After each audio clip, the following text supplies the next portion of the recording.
आसतु खाइबा चिकेन आलू झोल। हाय फ्रेंड्स, आजिर कहानी आपण मानक पाई। चिकेन आसीबा कथा सुनी मु सीधा ऊपर रूम को जाई पैसा नहीं आसिले धाई धाई नना को देली। नना चिकेन नहीं आसिले मार्केट रू। चुली रे चिकेन रो टेस्ट बहुत सुंदर, सेथिपाई प्रथमे कढ़ाई गरम करी सोरिष तेल पकाई आलू भाजी देली। भाउज चिकेन धोई देले। चिकेन रे हळदी गुंड स्वाद अनुसार लुण सोरिष तेल पकाई मैरिनेट करी रखिदेले। आलू बाहर करी तेल रे गोटा मसला पकाई देली। कटा पियाज पकाई भाजी देली। अदा रसुण सुखिला लंका पेस्ट छाड़ी देली। सेथिरे हळदी गुंड लंका गुंड स्वाद अनुसार लुण पकाई गोलाई देली। मसला कषि चिकेन छाड़िबा मसला रे भलरे गोलाई देबा।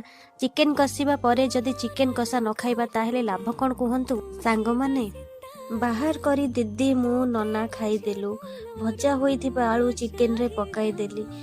पानी देई देली। सेतिरे चिकेन मसला गरम मसला कस्तूरी मेथी पकाई फुटिबा को छाड़ी देली।